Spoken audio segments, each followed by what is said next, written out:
Yo, what's good? Everyday Superpower. We talk dating, relationships, body language, everything in between.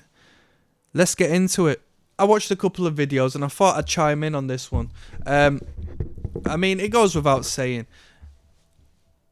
There's some content creators who are good. I'm not hating on no one, but this is just a simple disagreement, okay? Because I don't play this game. Rigid masculinity, yes? I seen some guy say, if you're on a date with a girl, yeah, and you say you like this sort of milkshake, or I like this flavored milkshake, and she says, nah, this milkshake's better. This has got, parallels across the board as far as the topic we're going to discuss, but I'm using this one as an example.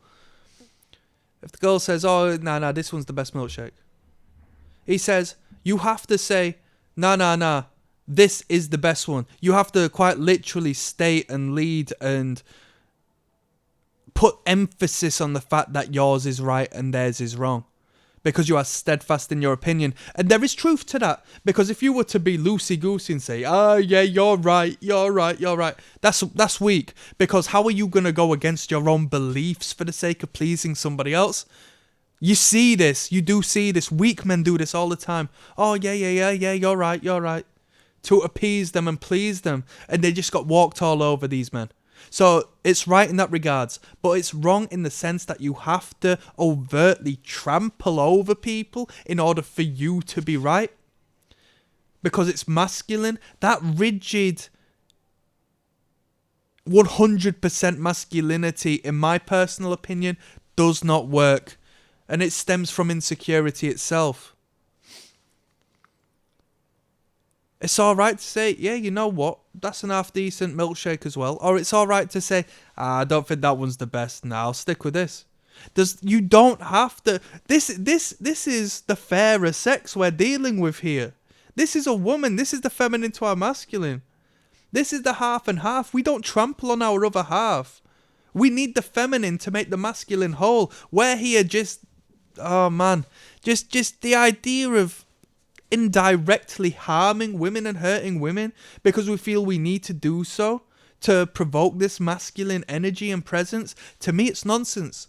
And I say that to say this, I believe fluidity and space to maneuver is a lot more beneficial for you dating, for you engaging with men, women, anything in between.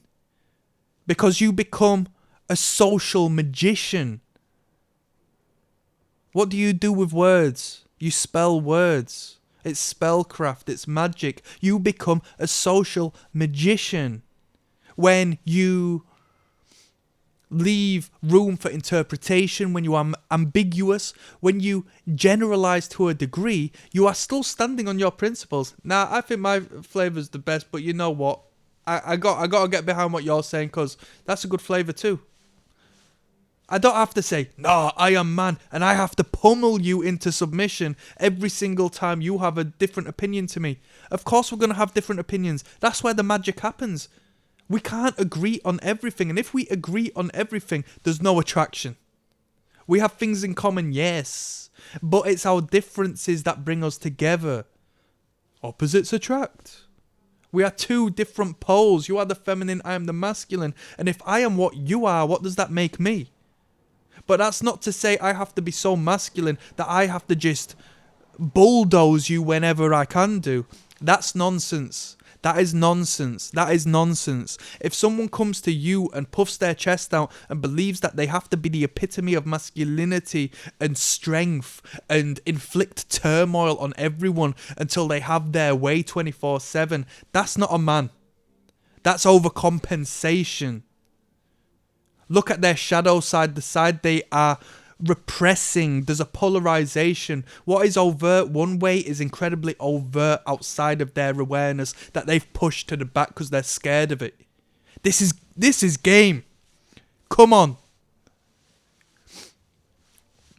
You want space to maneuver. You want to be fluid. What is it Bruce Lee said? Be water, my friend.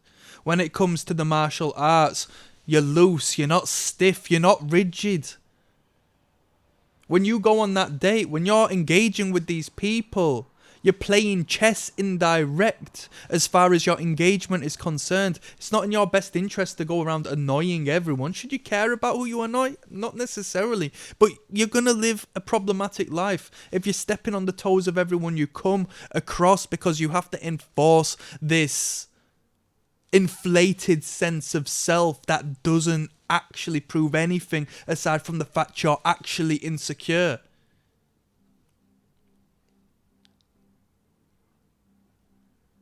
When you're discussing things, you need to be taking your time, you need to be intellectual and thoughtful and engaged and not thinking about what you're going to say next, but more so as to what they're saying and communicating to you and how you can react and respond in a manner that stimulates them as much as you. And then you create this perfect harmonized conversation. I'm not just going to place this brick wall up and suddenly start a dissonance between us. Oh yes, but it's going to attract her. She's going to look at you like you are the masculine. She's going to get frustrated and get in this emotional realm and, frustrated and flustered, and she'll go weak at the knees for you. I can see the game. I can see and understand the game, but that's not my personal style, man. So we can agree to disagree. That's not my personal style. It works, yes. But to what extent? I would rather have space to maneuver than have to feel that I have to be the man all the time. And I say that to say this. I'm not afraid of how I'm perceived. I am not afraid if she doesn't find a certain act or statement unattractive. I am not afraid of that because I know my position, I know who I am and what I'm worth. And because I am so comfortable with that, no matter what I say, regardless what she thinks of it, she's going to look at me as a comfortable, confident, competent man. That's the masculine energy you need. The space for maneuverability, the space to be yourself, and the fact that you're not going out there blurting this, that, and the third, but no matter what I say, it doesn't necessarily matter because we can get back in conversation about the next thing and the next thing. I'm not here to disagree. There's nothing more of a turn-off than argument. You might say, oh, you engage with her emotionally. There's realms to it, man. And when you start going around arguing, you are bringing negative energy into your own life and you are acting in an emotional manner towards her. That's not masculine. Let's be fair. That's food for thought. I didn't create this video and this talk to overtly 100% disagree with what I've heard, because you can sort of see how there is a correlation with having a successful date and, mirroring the feminine in a positive manner as you, the masculine. But you shouldn't take masculinity so serious that you have to be someone you're not and you have to be an enforcer. You have to be an authoritarian figure 24 hours of the day. Because that's not really you, and I'll tell you what, the moment that mask cracks and she sees the real you underneath, that's going to scream to her a lot more than if you are just a little more fluid, a little more carefree, a little more lenient. Take a couple of blows because it doesn't hurt you. Physically speaking, if she punched you, it's not going to matter. So verbally speaking, emotionally speaking, it means the same thing. You're strong in all realms, in all three planes.